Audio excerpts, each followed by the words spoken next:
In the heart of the 20th century, a monumental struggle for power erupted in China. This wasn't just a battle for a nation. It was a conflict that would forever alter the global political landscape. This was the Chinese Civil War, a bitter two-decade-long fight between two opposing ideologies, two vast armies, and two formidable leaders. Mao Zedong and the Communist Party versus Chiang Kai-shek and the nationalist Kuomintang. Their clash would determine the destiny of a quarter of the world's population.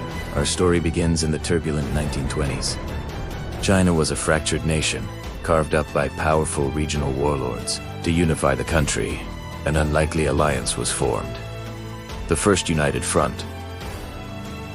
A young and idealistic party joined forces with the more established nationalists. Together, they launched the Northern Expedition, a military campaign to bring the warlords to heel. And for a time, it seemed to be working. They made impressive gains, and a unified China seemed within reach. But beneath the surface of this alliance, deep-seated distrust was brewing. Chiang Kai-shek, the leader of the nationalists, grew increasingly wary of the communists' rising popularity and their influence within the ranks of the Kuomintang. He saw them not as partners, but as a future threat to his own power.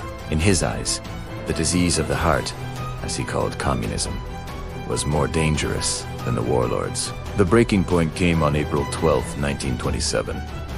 In what became known as the Shanghai Massacre, Chiang Kai-shek turned on his allies. He launched a sudden, brutal purge. Nationalist-aligned forces, with the help of local gangs, hunted down and executed thousands of communists, labor union members, and suspected left-wing sympathizers in the streets of Shanghai.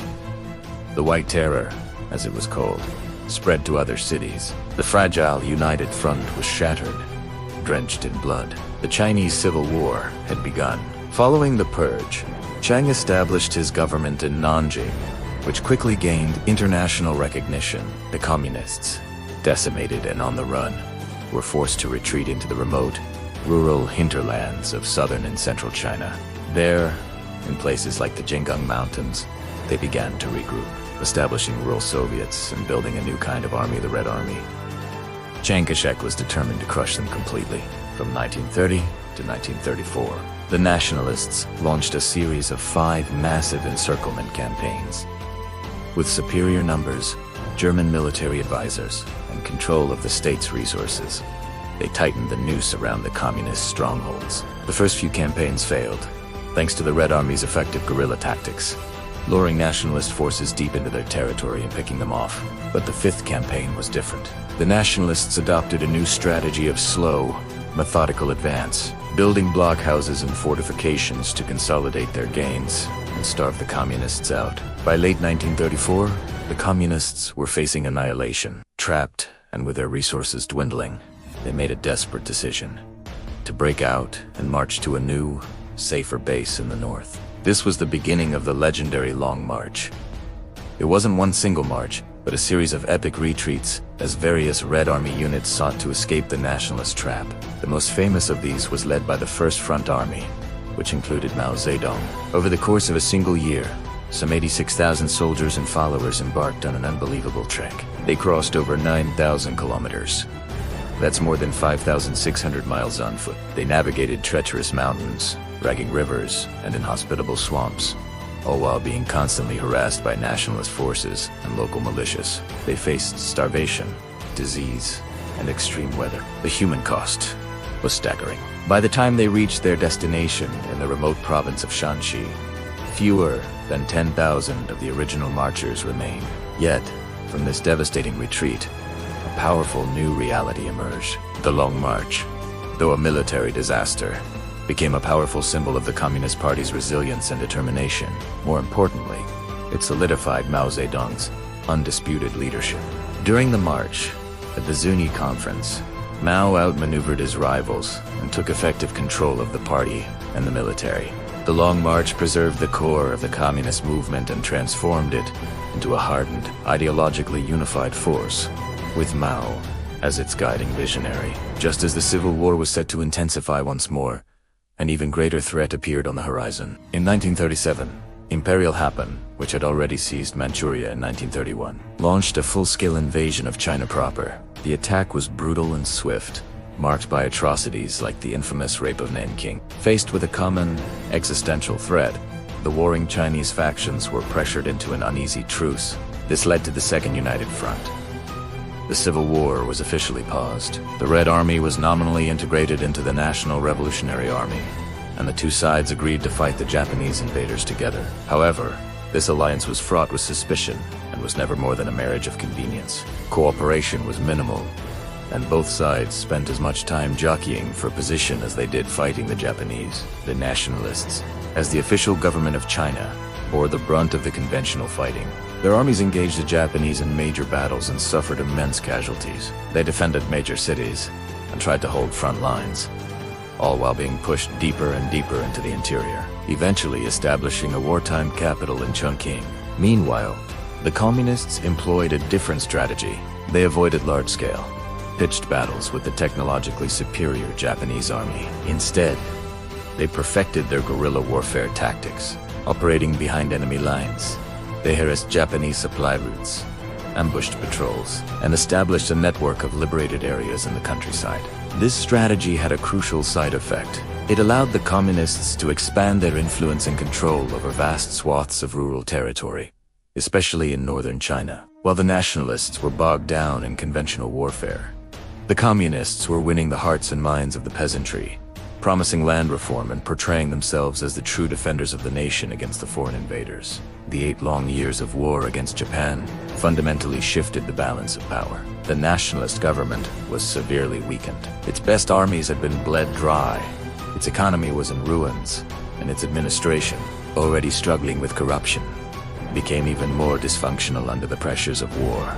Public morale plummeted as the government seemed unable to stem the tide of Japanese aggression or solve the deepening economic crisis. When World War II finally ended in 1945 with Japan's surrender, it didn't bring peace to China. Instead, it left a massive power vacuum.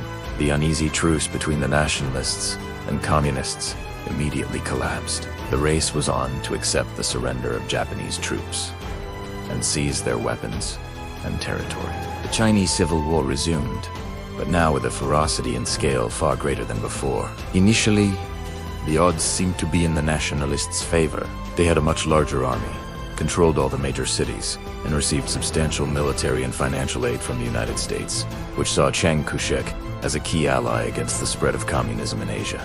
The Soviet Union, while ideologically aligned with the communists, initially also recognized the nationalist government and even signed a treaty with them, though they secretly provided crucial support to Mao's forces in Manchuria. However, the nationalists' apparent advantages masked deep-seated weaknesses. Their government was riddled with corruption and inefficiency. Hyperinflation spiraled out of control, wiping out the savings of the middle class and causing widespread misery. The nationalist army, though large, suffered from poor leadership, low morale, and brutal conscription practices that alienated the population. In stark contrast, the communists emerged from the war against Japan stronger than ever. Their numbers had swelled to over 1 million soldiers in the newly renamed People's Liberation Army, were highly disciplined, ideologically motivated, and enjoyed widespread popular support among the peasantry, who saw them as liberators and reformers. They had mastered guerrilla warfare and were now ready to transition to large-scale mobile warfare. The final, decisive phase of the war began in late 1948. The Communists launched 3 massive, back-to-back military campaigns that would seal the nationalists' fate. The first was the Liaoshen Campaign in Manchuria, which ended with the encirclement and destruction of hundreds of thousands of elite nationalist troops. This was immediately followed by the Ai Campaign, a colossal battle in which the communists used their human wave tactics and brilliant maneuvering to annihilate another massive nationalist army group.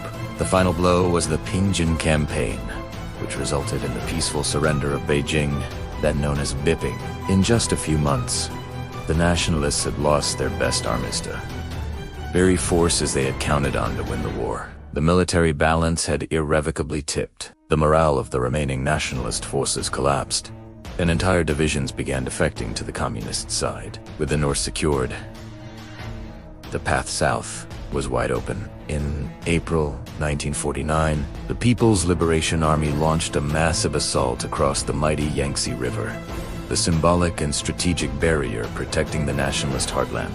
the defense crumbled almost instantly. The communists captured the nationalist capital of Nanjing with little resistance. Chiang Kai-shek's government fled first to Guangzhou, then to Chongqing, and finally, in a desperate exodus, across the strait to the island of Taiwan. On October 1st, 1949, standing atop the Gate of Heavenly Peace in Beijing's Tiananmen Square, Mao Zedong addressed a massive crowd. He proclaimed the founding of the People's Republic of China. A new era had begun. The civil war on the mainland was over. The conflict had cost millions of lives and left a nation in ruins. But its consequences reached far beyond China's borders. The loss of China was a profound shock to the United States and intensified the fears of the Cold War. It led to the Korean War and the Vietnam War, as the US sought to contain the spread of communism in Asia.